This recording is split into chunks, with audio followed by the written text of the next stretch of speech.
Okay, I'm going to call the Richmond City Council meeting for Monday, September 12th, 2022 to order. And before I start into the agenda, I want to make a few remarks about the passing of Her Majesty Queen Elizabeth II.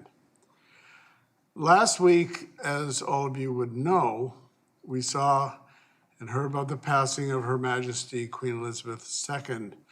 Her reign of over 70 years was the longest of any British monarch and the second longest record of any monarch in a sovereign country. As head of the Commonwealth, her monarchy extended to many nations, including Canada. So during her reign, the Queen visited Canada 22 times. She visited Vancouver 4 times. Each time, to the best of our knowledge, she flew into YVR in the city of Richmond. Her role was not to have political influence, something she maintained throughout her reign, although she was responsible for appointing Canada's Governor General, which is her official representative on the federal level, but she also appointed the lieutenant governors in each of the provinces. So she did appoint 13 governors general. She was the first British monarch to visit China in 1986. Known for her charitable work and support, the Queen served as patron of the Royal Canadian Air Force and the Royal Canadian Naval Associations, the Canadian Red Cross Society, the Canadian Cancer Society, and Save the Children Canada, among many, many others. With her passing, her eldest son, Charles, now becomes reigning monarch of the Commonwealth, known as King Charles III. To mark her passing, flags at all city facilities will remain at half-mast as a sign of respect until her funeral on September the 19th. So we hope that everybody has fond memories of Queen Elizabeth II. She's had an incredibly long reign and has had an impact on the lives of every single person in Canada. So with that, we'll turn to the agenda. May I have a motion on the minutes and the board and brief? So Moved and seconded. Councillor McNulty. Your Worship, a couple of things on the board and brief. I know it's sort of winding up, and it's quite an extensive report in it.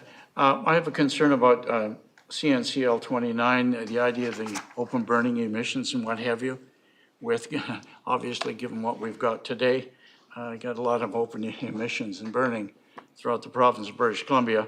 But it says the proposed regulation stringent or more stringent than the regulation. Has there been any input into making the BC open burning smoke and central regulation more stringent, given that, and putting input into it to see if it could get changed?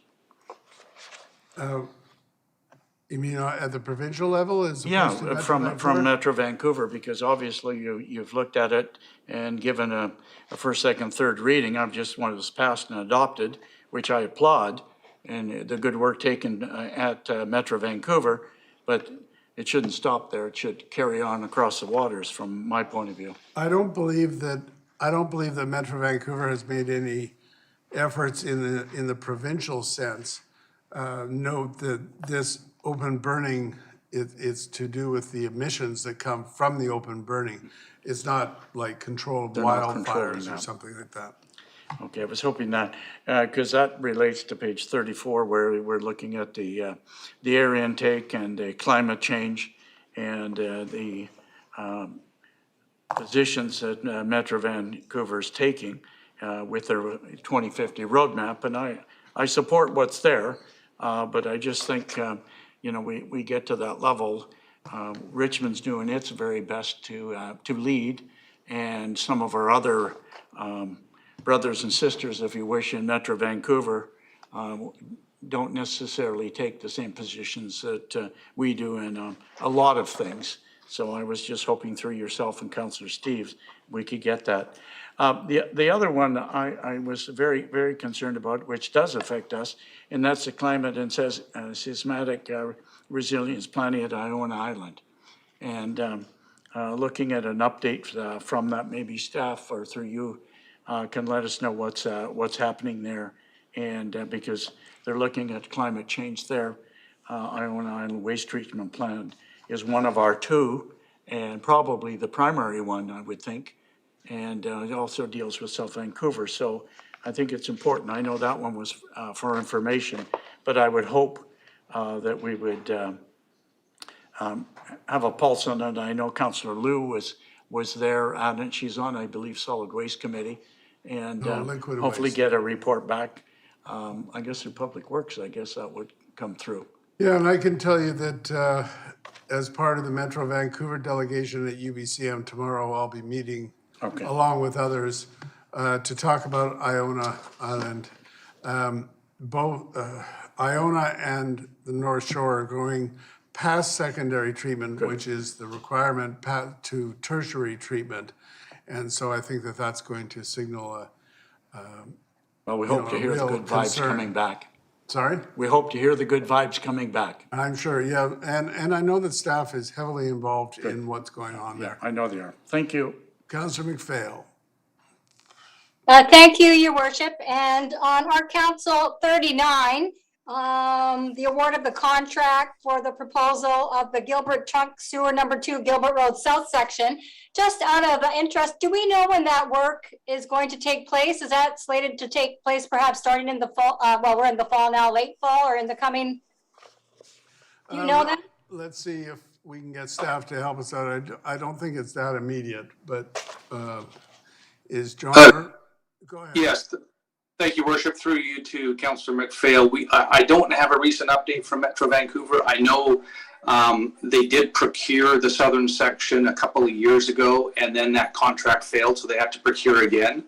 But my understanding is they should be moving to construction next year, but I don't have the latest update. We can certainly get that and forward it to Council in the form of a memo.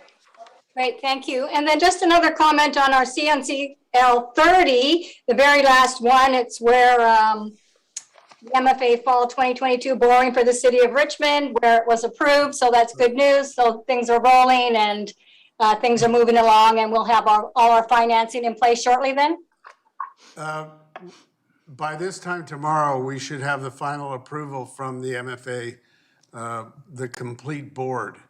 That is one of the financings that is on the list to be approved tomorrow at the MFA meeting, the semi-annual MFA meeting in Whistler. All right, good news. Thanks very much. Yep. All right, with that, we'll call the question. All those in favor? Any opposed? That's carried. And may I have a motion to resolve in a committee of the whole to hear delegations on items on the agenda? All those in favor, opposed, carried. Okay, so we've got one delegation on online. So we'll go to that. We've got Sharon McGugan online. We'll ask if you could turn on your video, please. We'll ask that you introduce yourself, and you're given 5 minutes. And identify which item you want to delegate on. Okay. Thank you. I'm speaking on item 10. Sharon McGugan, President, Garden City Conservation Society. My question is, how are we mitigating ecological loss on this development site? We will lose 2 important wildlife trees, a Douglas fir and a western red cedar. On paper, applying a formula to replace these trees might seem like an even gain, but do we know what we've lost?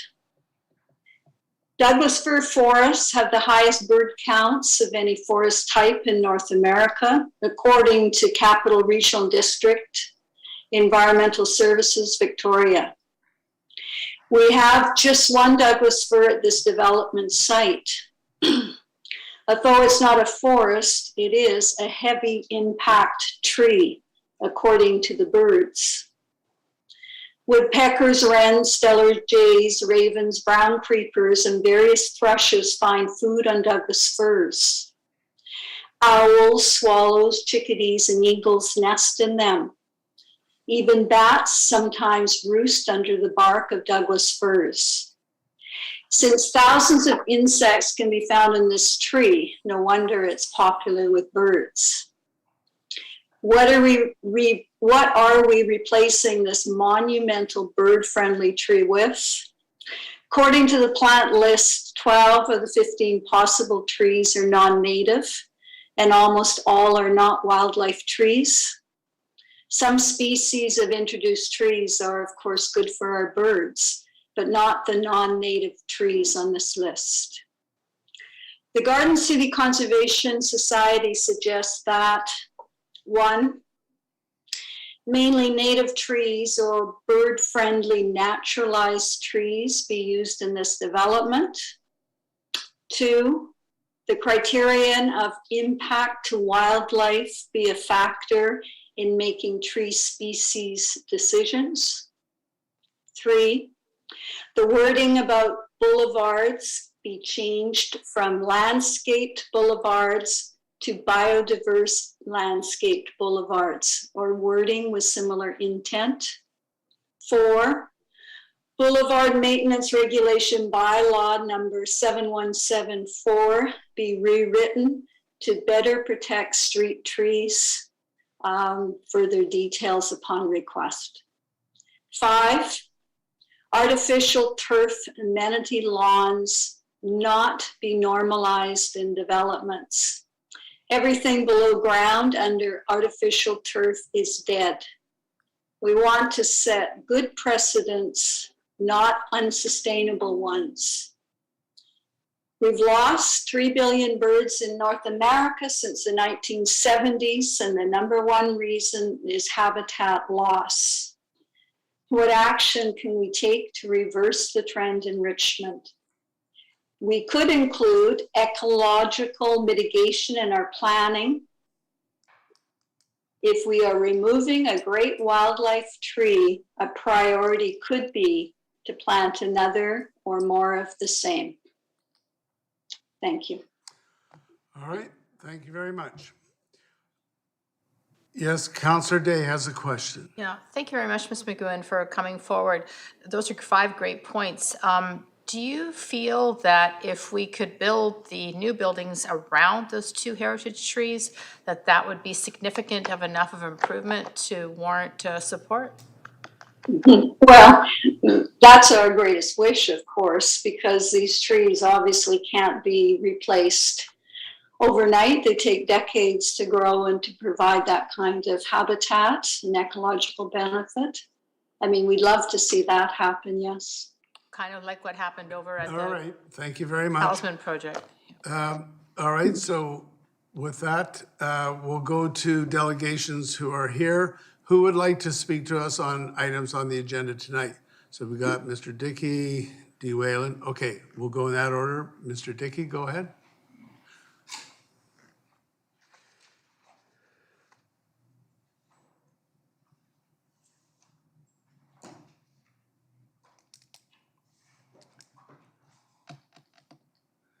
Yes, sir. Good evening, Jerome Dickey, speaking at item 10, same, 299280 Glen Allen Drive, Richmond.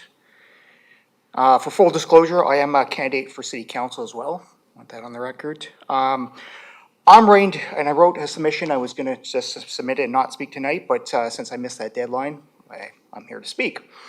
I'm ready to ask you to reconsider the development at 8880 Cook Road and 8751 Citation Road as it is currently proposed. While I appreciate this proposed development will add badly needed rental homes, demolition of the Ascot Wine apartment buildings to be replaced by 2 6-story buildings is problematic in several ways. First, building low-rise apartments near the city center in an area already densified by larger buildings misses the opportunity to add a substantial amount of affordable housing close to shopping, transit, and other services within the hub of the city center area. With the current housing crisis, we need leadership by you that will move Richmond forward faster. This is an opportunity. Second, 130 trees protected by bylaw would be destroyed. I'm not sure what the point of having a tree bylaw is, in place is, if every time a development decision comes along, council simply ignores the important value of the trees, of the city's tree canopy. I understand this includes 2 heritage trees. If you believe in the value of these trees to our city, this would be the time to show it. Who wants to protect these valuable assets?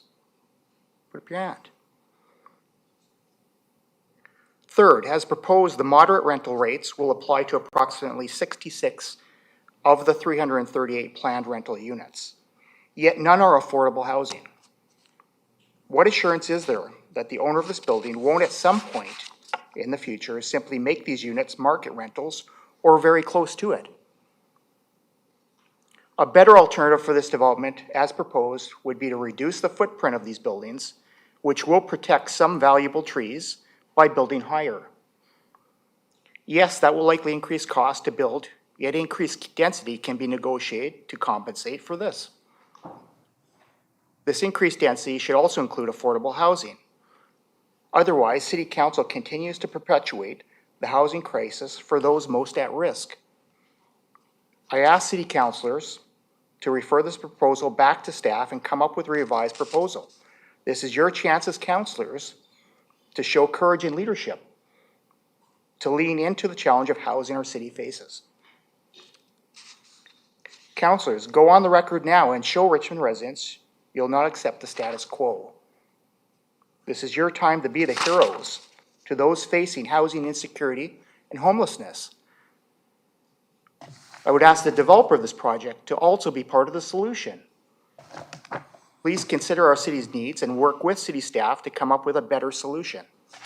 You're an important part of helping councilors address our housing crisis. Thank you. All right, we have a question from Councillor Day. And just ask the question, Councillor. Yep. Remarks will be made at a later point. Got it. Thanks very much, Mayor Brody. So when you say taller buildings, are you envisioning like what's on the the east side of Garden City, like that level? Yeah, definitely going higher, and I don't know what height would work as far as what the developer's needs are to cover the costs of it, but clearly going beyond the 6 stories should reduce the footprint and hopefully save some of these valuable trees, because as we've heard, it takes a long time for these to become these valuable assets we've got, and we seem to just cut them down without really thinking too highly about it. So yeah, going higher, definitely, reducing that footprint, and matching it to the area, obviously, right, that's gonna fit in. All right, thank you very much, sir. Thank you. Ms. Whalen?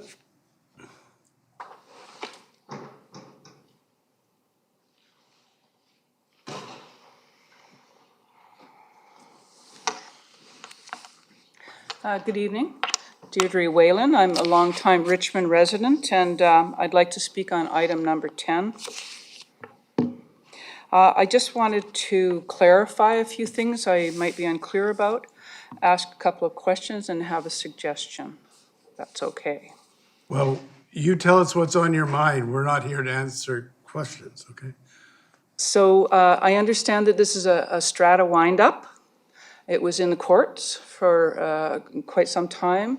It has been settled, and the property now has been bought by Rennie, who is going to build market rental and some below rental units. Is that right? I've read the report. That appears to be what's going on. I don't have a particular problem with any of that. I kind of like the idea of a 6-story stick built. My concern with the ones they're called affordable rentals, they're a little below market, is the same as Mr. Dickey had brought out. Is there an assurance that they are going to be below market in perpetuity? I also understand that this property is now pre-zoned rental tenure, so it should remain rental in perpetuity, and that's good. We need that in city center. So the questions I have are, is there no requirement for lemur in this particular development? Go ahead. Okay, Well, we can ask staff in due course. yeah, okay. Under the affordable housing strategy, there would be a need for that, but I don't see that here. Will the rental development be managed by Rennie? Or do we know that out yet? And the third question was, there's a green space in the middle. It's a big courtyard, and will the courtyard have public access for everyone, or is it only for the people who are renting? So those are my three questions. Okay. And the suggestion that I had is Mr. Rennie is quite a philanthropist, and one thing that has come up in our City of Richmond poverty action table, where we're talking about food security, is the need for developments to have commercial kitchens in them. And commercial kitchens can serve a number of purposes. They can help the people who are living in the rental development to come together and build community. They can also be rented out to other, say, nonprofits or seniors groups or whatever, to be able to, make food together. And they also could be used as a social enterprise by people who would want it, because a commercial kitchen has to be certified. It has to have all of the, the food inspection and all of that. So that's one of the things that we're probing. We do see a need for more commercial kitchens. So that was my questions, and that was my suggestion. My question of you, you mentioned Mr. Rennie. Tell me how he comes into the mix, because I see the directors of his numbered company are Mr. Wu and presumably Mrs. Wu. Oh, I thought that Rennie was a developer here. Well, I'm just saying, I don't know where that comes in. We can find that out. Oh, I thought it was in the report. Well, it says GBL Architects on behalf of 1165225 BC Limited Incorporation, and then the director. Oh, So okay. we can, Okay. if it makes a material difference, we can clarify that. Well, maybe this developer is a philanthropist as well and might want to put in a commercial kitchen. All right, Councillor Day. Thank you very much. I just had a question. You talked about lemur rentals, and I just wanted to just give one bedroom as an example. Like currently, the rent is $1,184 for a one bedroom. The moderate rates that they're proposing for, I think, 60 of the units would be $1,438. And the normal City of Richmond affordable rental rates is $975. So where are you on the rental rates? Do you feel that we should be shooting for the affordable housing rental rates, or lemur, which is, of course, you can tell me more about that, higher than that? Well, I don't think lemur is the solution to affordable housing in Richmond, and I think that the affordable housing strategy has been built on the wrong foundation, because lemur is not going to provide the affordable housing that we need. We need non-market housing, and lemur just allows for-profit developers to provide a few units. But the good thing about the lemur policy is that the rent is tied to the unit, not to the tenant. So it's different than private market rentals, where the rent can be, a renter can be moved out and they can increase the rent. So that aspect of the policy is good. I don't think, like I said, I don't think lemur is the answer. And when you think of 20% of the population that is living below the poverty line, and the increasing number of seniors that are losing their homes, we really do have to think carefully about providing housing that allows people to stay and live in Richmond. Councillor Howe. I just had a second question. So currently, 102 of the rental units are rented out at those rental rates ranging between $950 for a studio and $1,578 for a two-bedroom. Where do you envision them going? Well, yeah, that's a good question. These renters, I don't even know who these renters are. I mean, it was a surprise to me to see that the Strata unit, which was owned by owners, has been 100% rented out. So I'm not sure of all the processes in there. But I mean, those are reasonable rates, and where are they going to go? There's nowhere for them to go here. Everything is full. So in the report, what I read in the report, that is, it appears that people who are renting right now, there has to be some kind of a relocation process that the developer goes through. I would hope that those people, if they want to, they relocated, and if they want to come back, that they have some kind of security in the rent that they're going to pay in the new development. Yeah, that's right in the report. Yeah. There's a right of first refusal to come back. Yeah. But So, to- at the Councillor at the same rent, Yes. same as Kiwanis Towers. Yeah, that's what I Councillor hope. Al. Okay, I just want, I find it very interesting that you bring in the concept of commercial kitchen. Now, so how do you think this commercial kitchen concept would fit into this project? Well, I think it's perfect, actually. It's 100% rental. There's opportunity for lower than market rental. So there could be families, there could be seniors there could be newcomers. And the fact that there are a number of buildings and more than one amenity room, there could be an opportunity there for a large development to start to create community in using that amenity space. Instead of it just being, an empty space, it actually has a purpose. And when we find when you have a commercial kitchen, then it creates the need for community kitchens, for people to come in and to gather together, to make food together, to then take to their own homes. Yeah.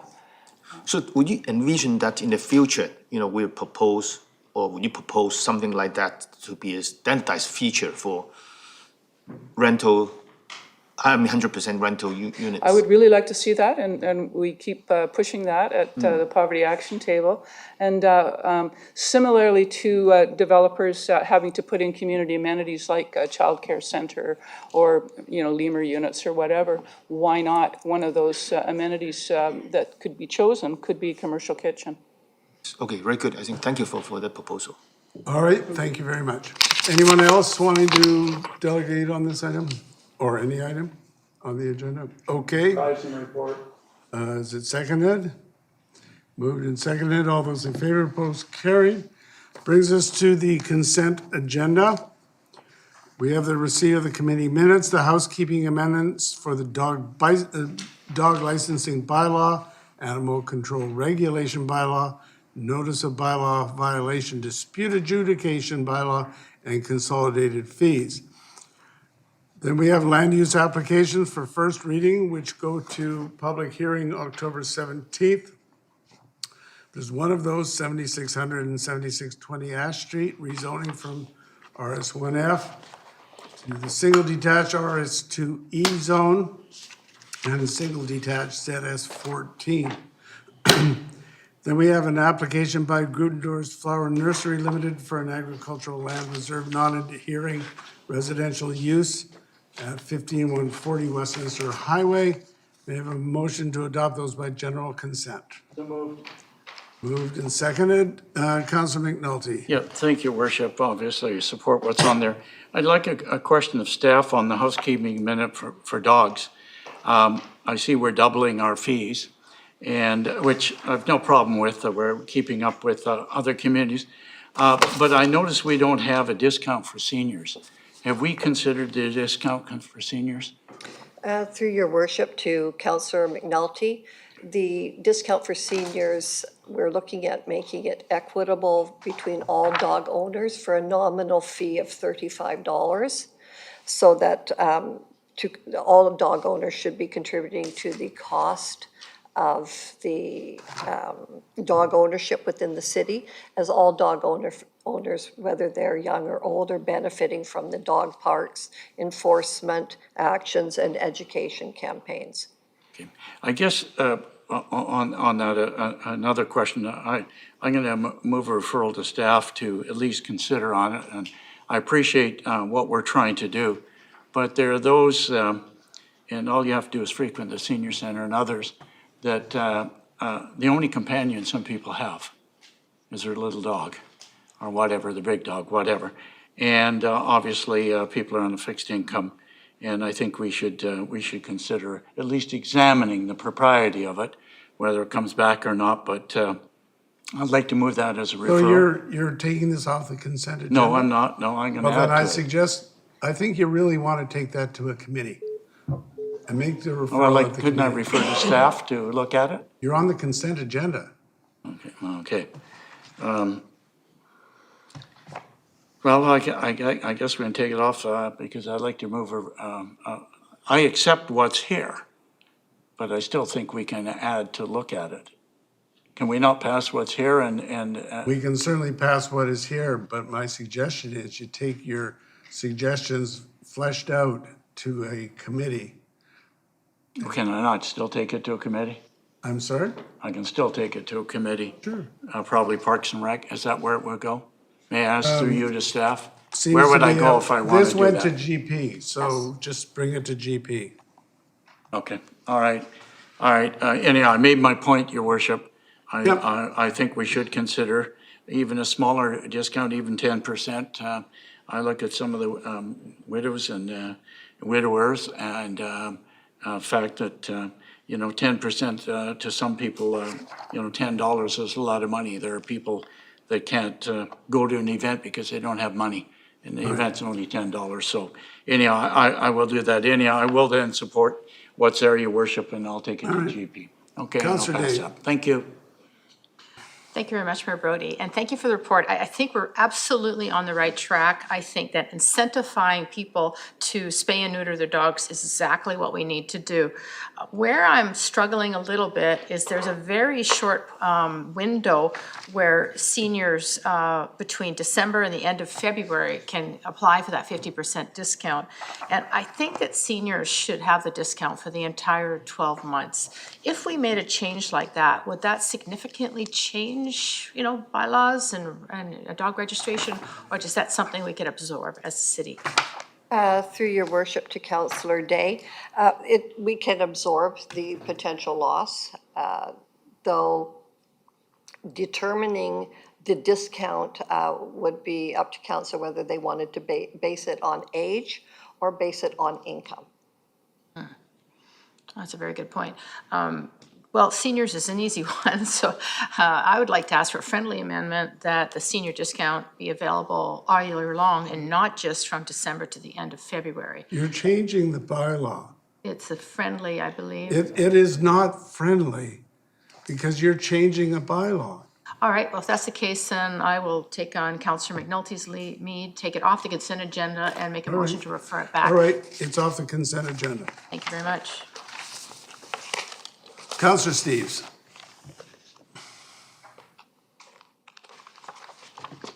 Yeah, you're muted. There you go. Thanks. I just wanted to comment on the agricultural land reserve amendment. This is a home and a secondary house that was approved before we got into this great debate over the mega mansions, and we're recommending that we allow an addition for somebody who's disadvantaged and can't utilize the house without wheelchair and things like that. And I just wanted to comment that before the big house people were taking advantage of us and said we have to have these big houses to do these things, this is the way council was working, that if you needed an addition to your house or you needed a little bit larger, we were doing it. And I think this is a good example of the way it should be done. It's only now applies to properties that were built before the mansions were built, but I think it shows exactly the way it should be working, and I'm pleased to support this application. All right, Councillor Liu. Thank you, Worship. Sorry, just another question to staff on the dog bylaw, the housekeeping. No, that is off the consent agenda. We'll come back to okay, you. fine. All right, so all we've got left is number 8 and 9 for the consent agenda. I'll call the question. All those in favor? Any opposed? That is carried. Now, that brings us to number 7, which has been taken off the consent agenda. I think it's been characterized in terms of referrals. We have to change a bylaw, the wording of a bylaw to do whatever was suggested. So, Councillor McNulty, you wanted to refer it back for what purpose? I would like to refer it back for the consideration of a senior's discount. What is the seniors right now, or under this? what would it be? Under the current proposal, it's a flat equitable rate for all dog owners of Yeah, right. $35 for a spay and neuter dog for an annual license. And so, Councillor McNulty, you want to refer it back to reduce that? Reduce the total package, for seniors, and that's 55 and above. Yeah, that's how we define seniors. We can't hear Bill. I'm sorry. 55 and above, obviously, which is the seniors right. within our thing. So, okay, we can add to that referral. Is that seconded? Councillor Au has seconded that. So I'll go to Councillor Day. From Deb McGrath on Lawson Drive, and she states, currently, seniors are only eligible for this discount if they register their dogs from December to the end of February each year. This is a very short period of time and does not take into account any senior acquiring their dogs outside of these months. This timeline would be reduced by 1 month by the end of January, according to the changes in this bylaw. I just think we need to be a little more flexible. I mean, when a senior loses a senior dog, they want to get another dog right away. They're not going to wait until December to January to, try to save some money. Plus, who knows when the dog is available. So, and you had mentioned earlier that it wouldn't be a big change, we could absorb the cost, because they're basically going from the proposed $25.50 to $13 being paid in 2022, according to Ms. McGrath. So I just think we should hone this down just a little. We're really close, and staff have done a fantastic job of coming up with a great way to use a carrot instead of a stick to encourage people to spay and neuter their dogs. But this one little thing I thought could be a friendly amendment. So you want to have staff look at the time for the payment? Yeah, because I'd like it to be 12 months of the year for seniors. We hear you, but staff will make comment on that. Councillor Liu. Thank you, through the chair. I'm wondering if maybe there's some confusion around what the proposed rules are. My understanding is that you lose your discount if you don't renew your license, but if you get a new dog, you are eligible for the discounted rate whenever you get the new dog, if you get it within the first 6 months of it being a puppy. Is that correct? Is that correct? Through your worship to Councillor Liu, your discounted rate, there's 2 discounted rates for seniors, and currently they have not been applied correctly. With the application done correctly, if the senior has a spayed or neutered dog, they are entitled to a discount of the regular fee. Then on top of that, they have an extension of which they can pay for that fee up until the end of February, which is currently February. So it drops the fee again to $13. Okay, so that, okay, because I think we're looking at some of the appendix here, the table 1, the summary and proposed, and I don't see the 13 here on, so I think we're having a little confusion as to what we're reading. And I know when I asked about some dogs need to be 1 year before they get spay or neutered, then those actually just require a note from the vet. Is that clear? Like it seems complicated the way it's written, I think, or maybe I'm just reading it wrong. I don't know, but there seems to be confusion amongst some of my colleagues as well. So just a bit of clarity on that. Through your worship to Councillor Liu, the proposal is to have the fees more transparent and equitable for all dog owners, regardless of age, to show responsibility for dog ownership. A nominal fee of $35 for a spayed or neutered dog, with a flat fee of $70 for someone who neuters the dog after the discount year, after the discount time. So if you spay or neuter your dog prior to February 1st, it's a $35 flat fee.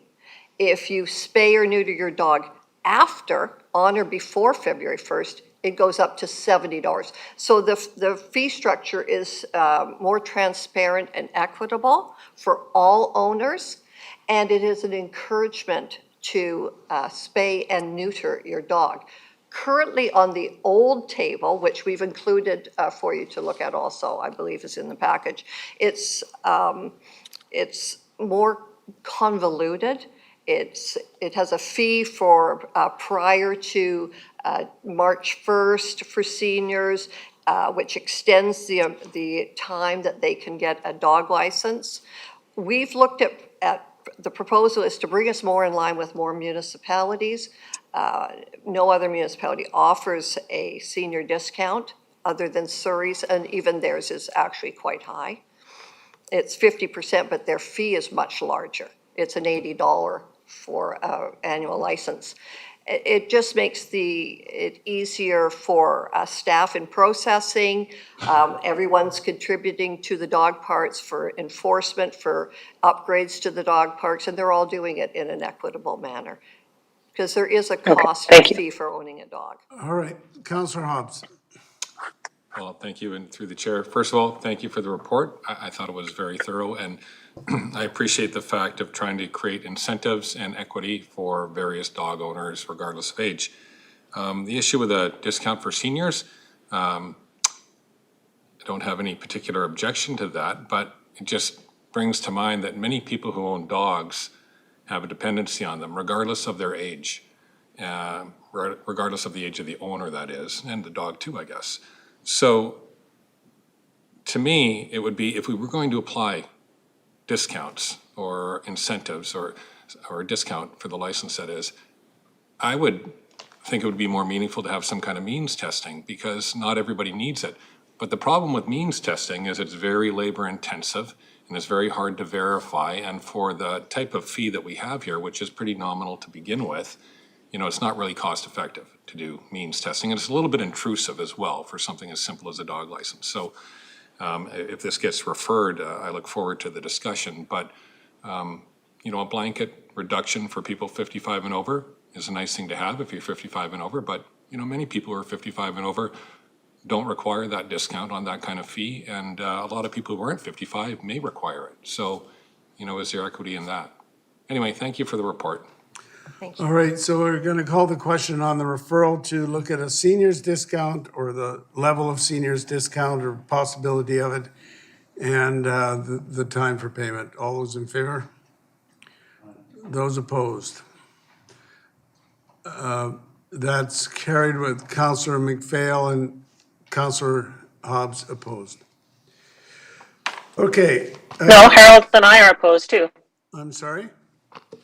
Harold and I were opposed too. Sorry, Harold, didn't see you. Okay, so, And me too. okay, so that's Councillor Liu, Councillor Steves, Hobbs, and McPhail opposed. Okay, that brings us to the item which was already taken off the consent agenda. We'll go to Councillor McNulty, Chair of Planning, to introduce that. Yeah, thank you. Thank you, Worship. The item is an application by GBL Architects for rezoning at 8880 Cook Street, or Cook Road, I should say, 8751 Citation Drive, from the low-rise apartment and townhouse ZL 32 Brick House Village City Center Zone to the low-rise rental apartments ZL 44 Brick House City Center. And the official community plan is to permit alternate housing forms other than high-density townhouses on the specific basis for rezoning the application, and that providing additional affordable housing and or market rental housing to address the community need, and it be given first reading, and I would so move, and it does follow all the statutes with regard to the city. All right, is it seconded? It is. Second. So it's moved and seconded. Go ahead, Councillor, if you want. Yeah, thank you very make much, remarks. Your Worship. This is probably the first major development that's come forward that is all rental. And I have to say, I'm very encouraged to see that. We haven't had that many offers, and it's on the table. It's been going now for 4 years and has come to the table. And I believe what we see, there are some hangups in it, I'm sure, as always with any development, but it's a model. The fact that we're getting the number of units that we need. We have, and I thank staff for this, that this particular development exceeds the expectation of the city policies in just about every entity. And it really is maxed out what we can demand, if you wish, of a developer. There are a lot of good things in the development, and I think it's important that if we're truly thinking we want rental housing, it's important. To me, this partly addressed the needs, your worship, of the middle group. You know, we keep talking about high end, we talking about low end. Lemur, housing for the homeless, et cetera, yes. But this puts it right in the middle. There's a group out there that we forget about. I call them the forgotten middle group. These are the young families from 25 to 40 that have there's the young business people that we need to keep in the community instead of coming in from Abbotsford or Langley or Surrey that run our community and look after the economy within our community. And this is not perfect. No one development can solve all our problems. We need to get a little bit here and a little bit there and move forward. We also can't change the goalposts in midstream. If we are going to make some changes, we should be making them and suggesting them when the blue and the red signs go up. There is an opportunity to say, hey, you know, let's bring that up. Let's put it on the agenda. Let's put it in. I understand the developer has given us everything he can. I like the idea of and staff on it in the amenity, and I appreciate the delegation earlier. To me, amenity spaces within a complex sometimes are open on July 1st and New Year's Eve, and are used twice a year. I think the idea of a community kitchen could be put in there, and I think that was a brilliant idea that might be used by the public or rented out or whatever. And it's something maybe that could be talked about at DP, your worship. But I think given this is a step in the right direction, this development's 2 to 3 years away still. But to hold it up is really not in my vernacular. They've come forward, they followed the BC housing income limits. So they're not setting limits of out in left field. They're following recognized income rental units on it and established them that. They're following our Energy Step 3 code within the city center district. So from what I can see, your worship, the development may not be perfect, but I think we need to maximize development in the downtown core. And 338 units just doesn't come along every day in the downtown core. And I think that it is something that I hope council will endorse, and this one will move ahead. So I think I've made all my comments. I believe also they have met all the requirements, but I think it's the best deal that we can get. I don't think that we can squeeze anything else in any aspect of it. And staff can answer that question if they want. It's like I said earlier, it's a good template. The basic universal guideline standards are there, your worship. The corridors, the doorways, the bathrooms, the counters. And obviously, as you know, Richmond leads the nation in terms of establishing universal housing standards on that. And we've ended up with road dedication and parking. And I guess I'll just conclude by saying that I believe that whoever gets into this particular complex, it's livable, answers the livability question, and I think they could have a good quality of life in there. And I think it it could be very, very friendly, and I think it might be the envy of some people. Thank you, and I hope we ask others to do same of what we have in this. Thank you. Okay, Councillor Howe. Yes, Worship. Well, I think this is a very good project, exciting, but as also being mentioned, and I also asked the question in committee meeting, because this is likely to become some sort of a template, so I think we have to go very carefully to make sure that we're doing it right and moving in the right direction. I want staff to address some of the questions being raised tonight. For example, so the 66 units for the moderate income rental units, is it guaranteed that, they cannot be switched to market rental in future? Through the chair to Councillor Al, yes, the rezoning in front of you includes the requirement for housing agreements for both the moderate income housing as well as the market rental housing. The housing agreement for the moderate income housing requires annual statutory declarations from the tenants to confirm the rental rates and tenant eligible income. The rental tenure zoning will be used, and the two different segments of rental housing must be owned as a single block ownership. The units cannot be individually strata titled. So long and short, many belts and suspenders ensuring it will remain moderate income rental. Now, I just want to go one step further. While it cannot be switched to market rental, can we put in a condition that perhaps you can go the other way, right? So if they want to lower it to Lima, can it be done? Through the chair to Councillor Al, the housing agreements specify a maximum rental rate and tenant income rate, so they can be rented at a lower rate. Okay, great. It's good to hear that. Secondly, I think there have been suggestions that in order to save the trees or to limit the footprint, suggestions to make that, okay, we build one tower and higher. And again, in terms of the limitations on this site, how high can we build?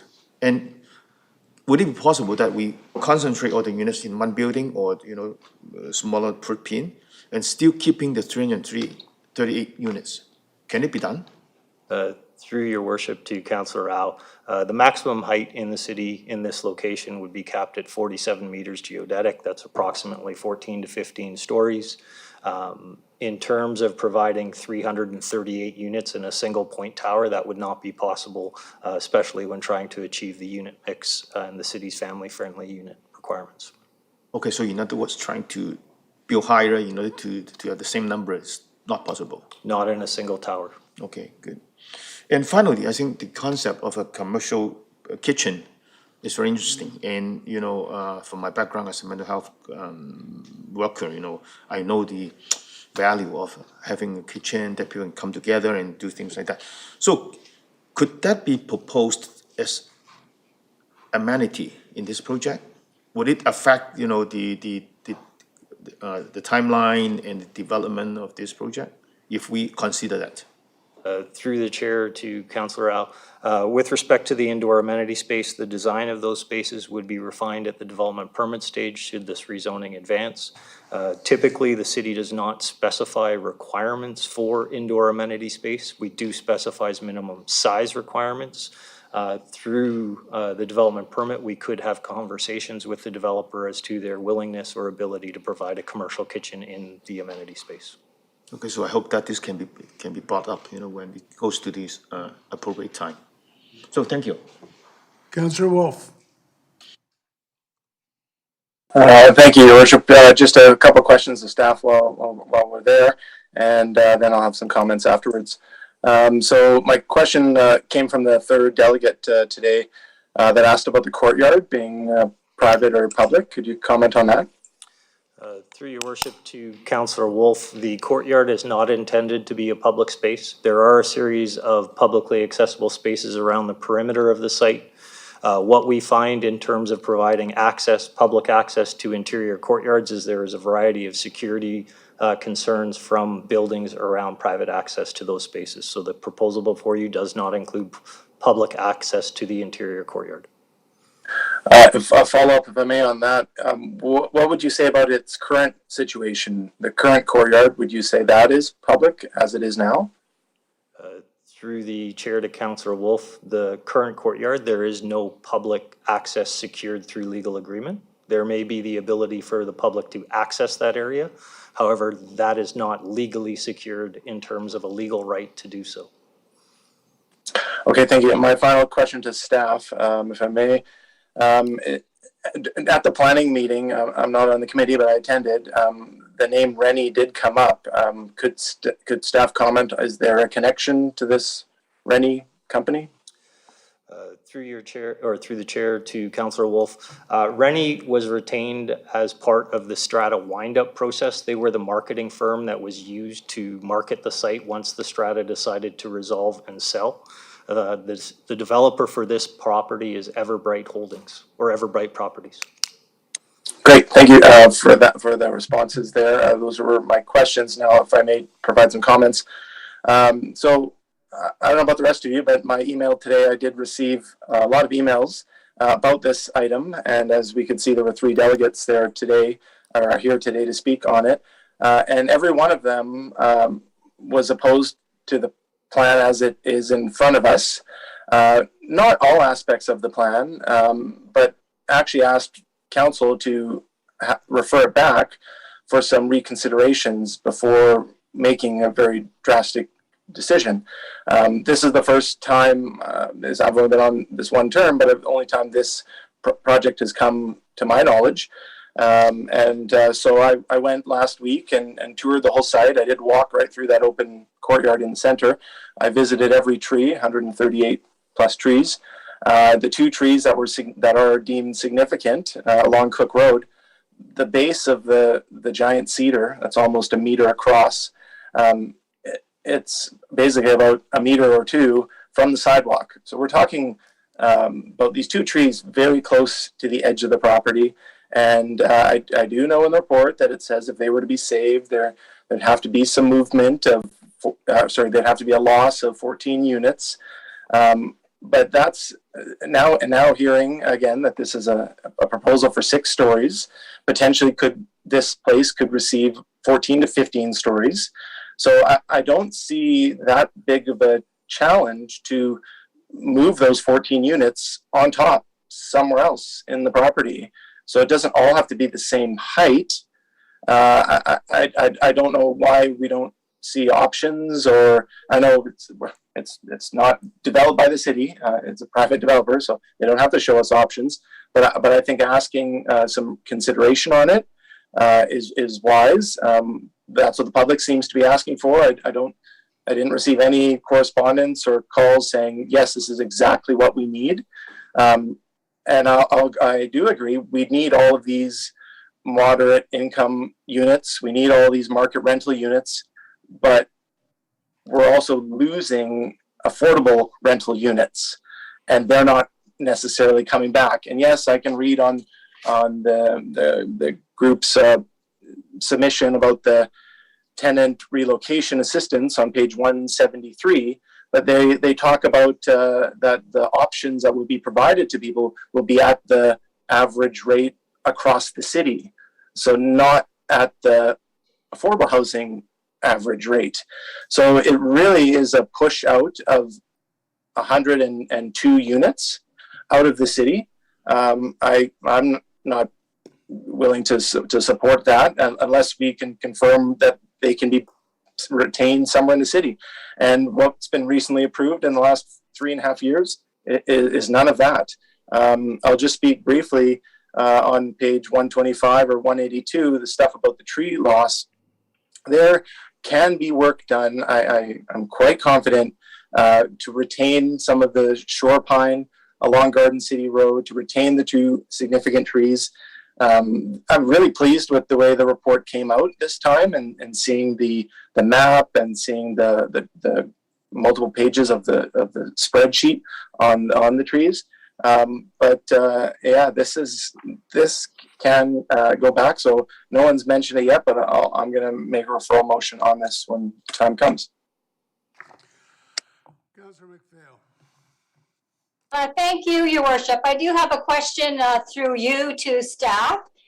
There has been correspondence regarding this application, and a delegation tonight mentioned this, that there is no affordable housing in the project. So it's my understanding that moderate income rentals, such as the one on this application, are considered to be affordable housing as referenced on the BC Housing website. Affordable rental housing is for people who have low to moderate income that may not be eligible for subsidized housing. Affordable rental housing is housing with rents equal to or lower than average rates in the private market. So can staff confirm that these moderate income rental units are indeed part of the affordable housing continuum and the way we use affordable housing when we talk about it all the time? Through the chair to Councillor McPhail, in short order, yes, you are correct. These units will be rented below market rates. Thank you. So I think I've mentioned this before, but I hope that during the official community plan review and public consultation, that there is more done on educating the public on the language and definitions that we use all the time to describe the range in the affordable housing spectrum, because there seems to be some misinformation floating out there. And I know it's confusing. I find it confusing as well. But I think when we go out to the community and we're going to be looking for more areas to put affordable housing, I think it's in our best interest to give people as much information as possible. Now, I do have another question. There have been suggestions from members of the public to refer this application back for taller buildings with more units. And Mr. Craig, you mentioned that it wasn't doable. So perhaps you could just speak a little bit about that. And if it was referred back anyways, what would that process and timeline not be? Would staff not have to reevaluate everything? The infrastructure implications, roads, water, sewer, district energy, all those kinds of things? Through your worship to Councillor McPhail, there's a number of things that drive the current requirement or the current design that is before council. In terms of wood frame construction, 6 stories is the maximum under the BC Building Code that can be constructed under wood frame. Going above 6 stories would require changing the construction method to either mass timber or concrete, both of which come at a cost premium over traditional wood frame construction. When we're dealing with rental projects, the economic viability is a certain factor that needs to be considered. If construction costs are to increase and rental rates are to be held the same, you would need to significantly add units in order to offset the increased construction cost. Adding additional units would drive requirement for additional parking. Additional parking would likely consume more of the site in terms of the site area, which would limit our ability to retain trees on the property. Thank you very much. So I am going to support the project as it is right now. I believe that the moderate income rental units based on BC Housing's income limits address a critical gap in the local rental housing market. As Councillor McNulty mentioned, we have talked about the missing middle before, but I do not believe we've had a lot of progress in this area. I think there's only been one project recently that supplied moderate rental housing. Housing costs in Richmond, as we all know, and in all of Metro Vancouver, have risen dramatically in recent years, and many moderate income households struggle to find suitable and affordable housing. Council members may recall that not too long ago, we got letters from residents who lived in Richmond but couldn't afford to live here. We got letters from business owners in Richmond appealing us to look at ways to provide more housing for their employees who were looking to move out of Richmond as they couldn't afford to live here. These people could be baggage handlers at YBR, administrative assistants working at nonprofits, or an early childhood educator at a childcare center, people in the service industry, working folks in Richmond. And while we have been successful in getting the low-end market rental, in my opinion, we need to be looking at housing options across the whole housing spectrum if we want to have a healthy and vibrant community where residents can live and work here. And I'll stop at that. Thank you very much, Your Worship. Thank you. Councillor Day. Thank you very much. I just have a question of staff regarding, we touched on this earlier. It was Rennie and Associates who did the 40%, the 80% for sale and took the tenants to court. When did Everbright Properties purchase the land from Rennie and Associates? Through the chair to Councillor Day, it's our understanding that Everbright Properties picked the site up after the court order was issued. Okay, and I understand that they're based out of Who Buy province in China, according to their website, but they have an office in Vancouver. Do you know anything about that? Through the chair to Councillor Day, I cannot comment. Okay, well, I am opposed to this project, not because I don't support rental housing. We absolutely need rental housing. The problem is, this one doesn't do near enough. Mr. Craig did just say that we could go with a mass timber or concrete construction to 15 stories as opposed to 6 stories. If I could ask staff to look at the template of the buildings that are proposed on PLN 40, you'll see that these 6-story buildings cover almost the entire lot on page 40. If we went from 6 stories to 15 stories, it's logical that that footprint could be a lot less. It's also logical we could have far more units. And it's also highly possible, in my opinion, that we could have some affordable housing rental units. Now, what concerns me is, like to me, this is the Heartbreak Hotel. First, we had 20% of the people who didn't want to sell and were forced to sell under the 80% rule. And Mayor Brody even wrote a letter on May 2018 asking Premier John Horgan to review the Bill 40, which enables the wind-up of strata with less than unanimous support. Of course, nothing has happened on that. So that was the first heartbreak. The second heartbreak is when these folks get their eviction notices. And one-bedroom apartment is currently renting today in this building for $1,184. And if they were to come back tomorrow to a new building under the moderate rates, and only 66 of the 338 rental units are going to have the moderate rate, they would come in at $1,438. Now, under the City of Richmond rules, if you have affordable housing rates, that same one-bedroom apartment would rent for $975, which is 50% less than the moderate rate, and God knows how much less than the market rental rates. So that's the second story of the Heartbreak Hotel, is not only have we kicked out people once, now it's going to happen a second time. So I won't be supporting this. I will be supporting Councillor Wolf's referral to send this back, because I really reached out to the community on this, and I spoke to Lynn Terborg, who I think most of you on council know. She's a real estate specialist, and she said, and I quote, "This is the best location for high-rise, high-density rental complex with a small footprint and bigger green space." Very clearly, she said, it doesn't get any better. This is where we should go taller, just like we have just east of Garden City, the other side of the road. There is, I believe, 15-story high buildings. So I think we are shooting ourselves in the foot if we don't use this as an example of how we can get it right. And Lynn Terborg also said later on in her letter that what builder would possibly say, I don't want more density? Most builders would. So sending this back, having another talk with the developer, and working through this process, I think that we can do something far more progressive. We have a housing crisis in Richmond, and this is a prime example of how we could get it right by looking at it again. And I urge councillors to please support the referral back, and let's take another look at this rather than continue with this saga of the Ascot Wind nightmare. Councillor Steves. Thank you. I opposed this in committee, and I'm still opposed it for many of the reasons that have already been stated. But a couple in particular. One is the tall fir and the tall cedar tree. On a site this large and a development this large, I just can't understand why the buildings can't be rearranged to save those, at least those 2 trees. I don't mind you cutting down 100 trees that are short and small, but when you cut down 1 tree or 2 trees that have huge trunks and are tall, it's equivalent to cutting down 100 trees. So you got to save those tall ones. It takes probably 50 or 60. Well, actually, at the coast, they say it takes 60 years to grow a cedar tree. And that's very fast. In the interior of BC, it's 150 years. So it gives you an idea. We're a little bit better because we got a warmer climate and lots more rain and good soil. But still, we have to wait 60 years to replace those trees. And actually, they wouldn't be as big as the ones that are there, even in that long a time.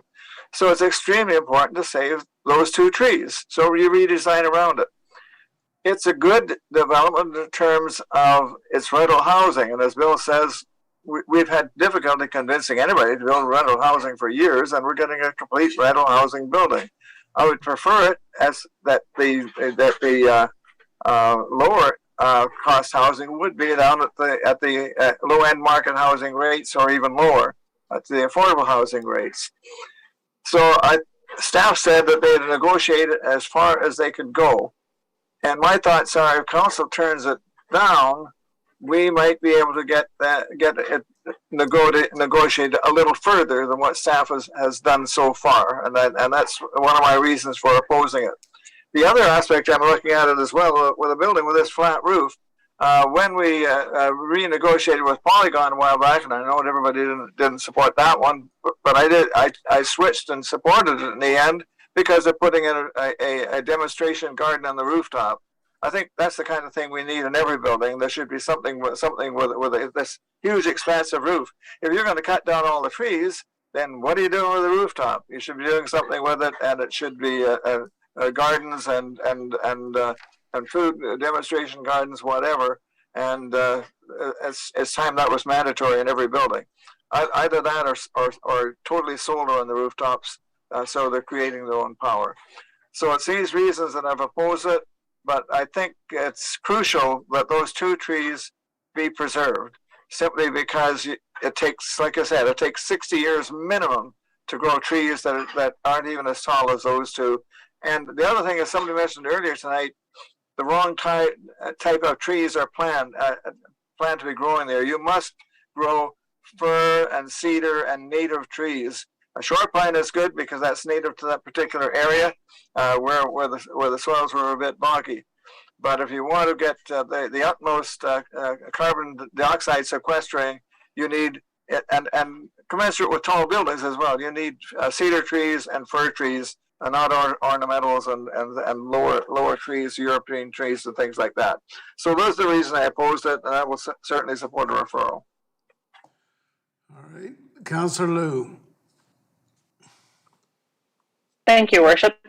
Just an additional question to staff. It appears to me, looking at the development application data sheet, that the low-rise, it's zoned low-rise apartment. They're proposing low-rise rental apartment. Had they proposed a 14-story tower, would staff have had to recommend denial? Or would you have even brought this forward to us? Through your worship to Councillor Liu, this development involves an OCP amendment in order to support the 6-story wood frame apartment. That OCP amendment is being supported through the provision of the rental housing and the city's rental housing policies. In terms of the OCP's ability to support high-rise development, apartment is apartment.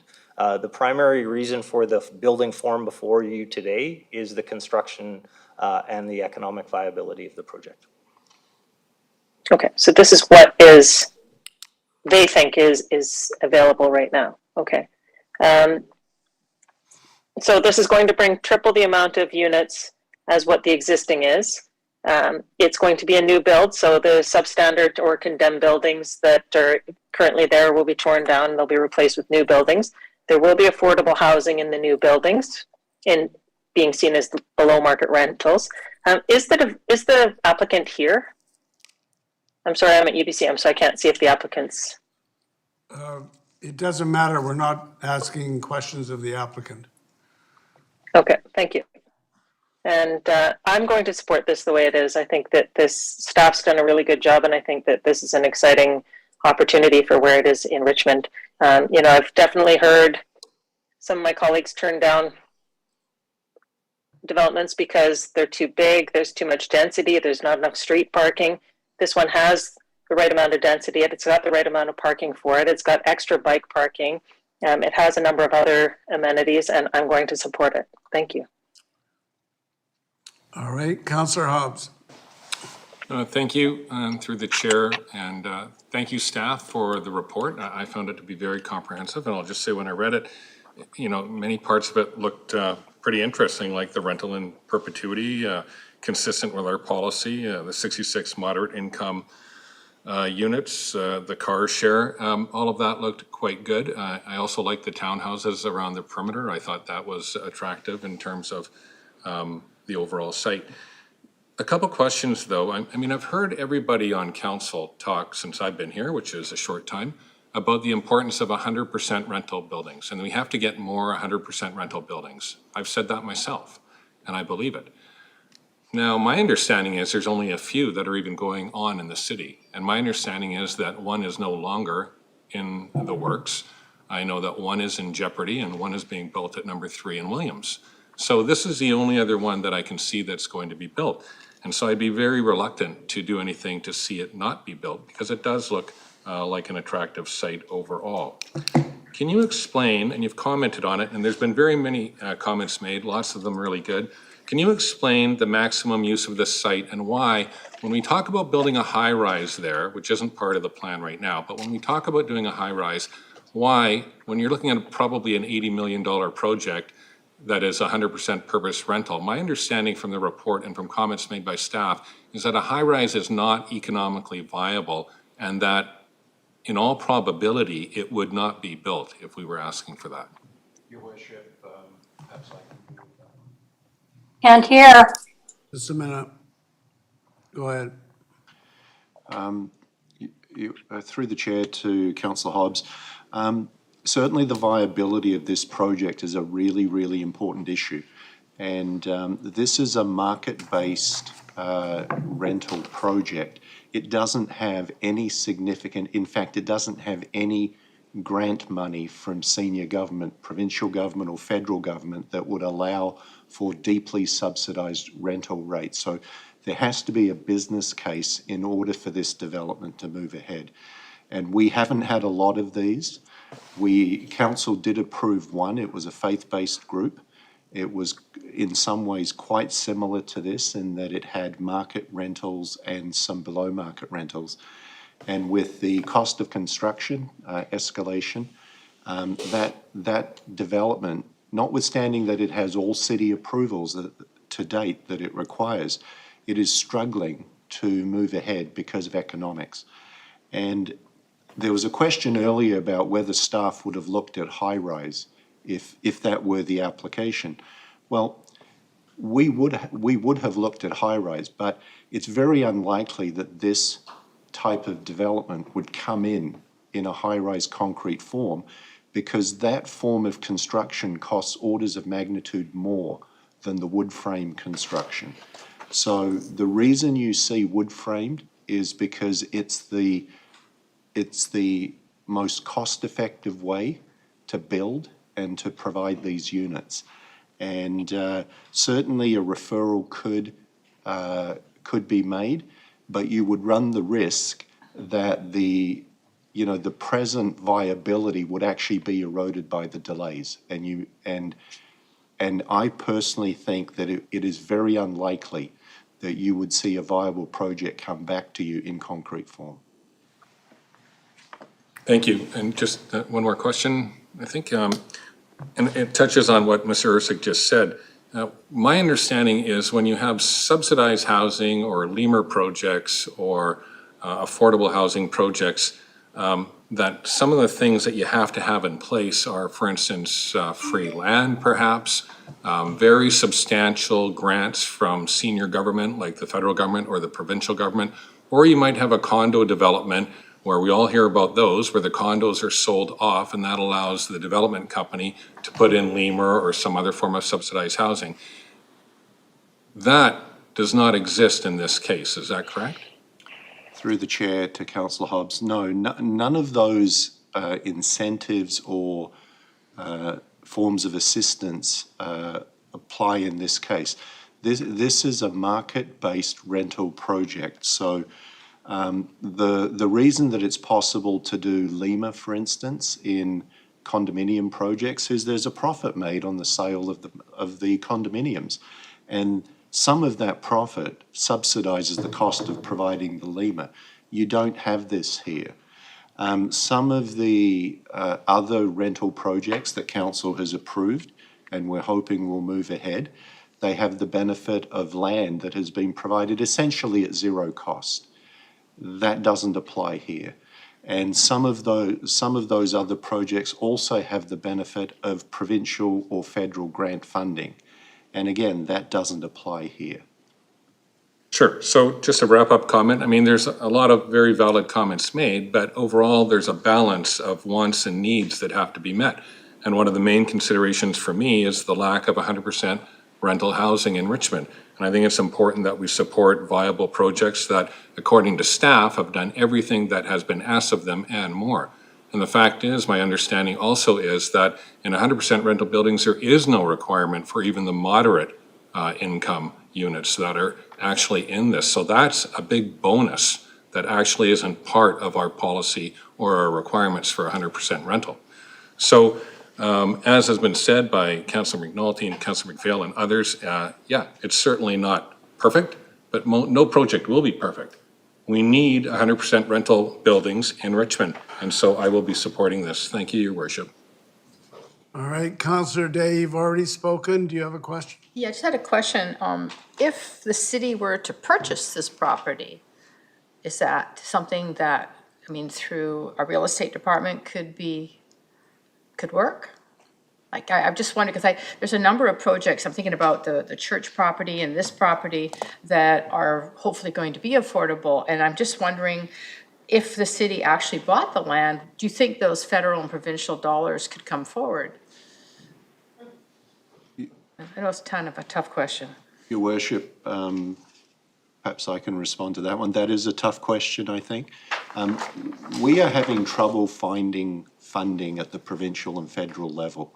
We already have projects, including a city project, which is unable to get funding from existing sources. So I very much doubt that if you were to acquire this site, and I don't even know that it's available, I very much doubt, though, that funding would miraculously appear to create a different development. And really what we're here to do is to assess whether this project meets current city policy, because they're looking for a regulatory approval. And in staff's assessment, not only does the project meet city policy, with the below market rental units, it actually exceeds the policy. Councillor Wolf. Thank you. Just a question to follow up. I heard a comment from a councillor that this building has been condemned. Can I just have staff confirm that? Through your worship to Councillor Wolf, the building is not condemned. It's currently inhabited.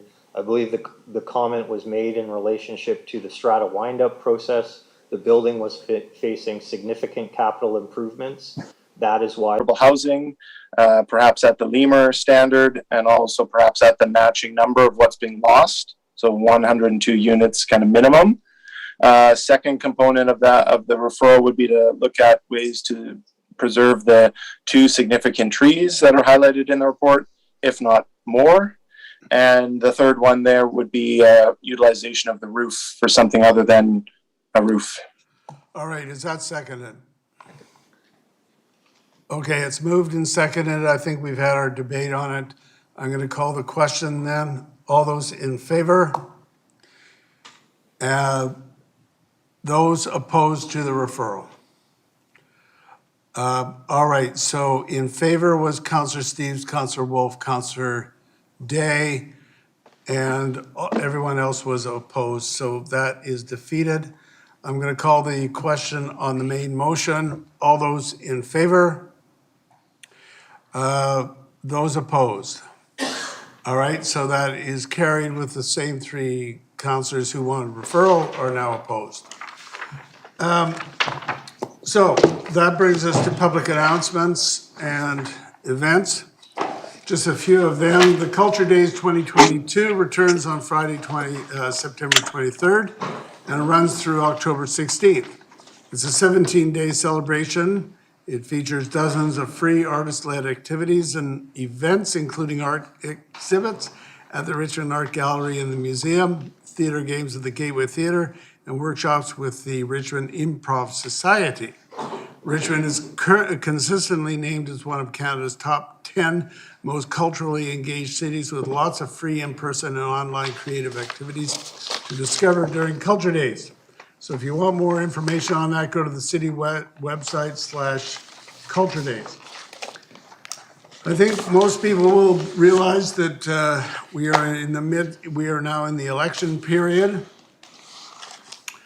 For the 2022 election, candidates have now, nominations have now closed. There's 3 candidates for mayor, 27 for council, 15 for school trustee. All candidates and their supporters are reminded the bylaws are in place governing where election signs can be placed, as well as other rules from Elections BC about conduct and action during an election. So if you want to find out about the candidates or the rules, go online/elections. Then we have youth at the booth. Speaking of the election, the city is seeking interested people aged 16 to 18 years of age to assist in the upcoming election. Youth at the booth wants to recruit people who can assist and support election staff to create a positive voting experience. A recruitment fair is being held at the City Hall this week from 3 o'clock to 5 o'clock for those who are interested. Information is on the city website. And finally, the street banner contest. Entries for that contest close this week. The annual competition invites people to submit visual entries that represent our diverse island city through elements such as photography, digital art, collage, painting, and printmaking. We're looking for unique, bold, and colorful representations of Richmond, with the winning entries to be displayed around the city next spring. So if you want more information on that, you go to the city website/banners. With that, Madam Clerk, bylaws for adoption? Your worship, the first bylaw is road closure and removal and road dedication bylaw 9169. Someone want to move it? Move it. Moved and seconded. All those in favor? Any opposed? That is carried. 9960. Sorry, no, you've missed one. 10382. Well, I moved the other one, there was no opposition. Sorry. Your worship, Just a minute. I think you moved the first one, right? Okay. Yes, Councilor McPhail. with regards to the next one, bylaw 10382, as per section 100 of the community charter, I declare a conflict of interest as my husband is the applicant of a rezoning application associated with this road closure.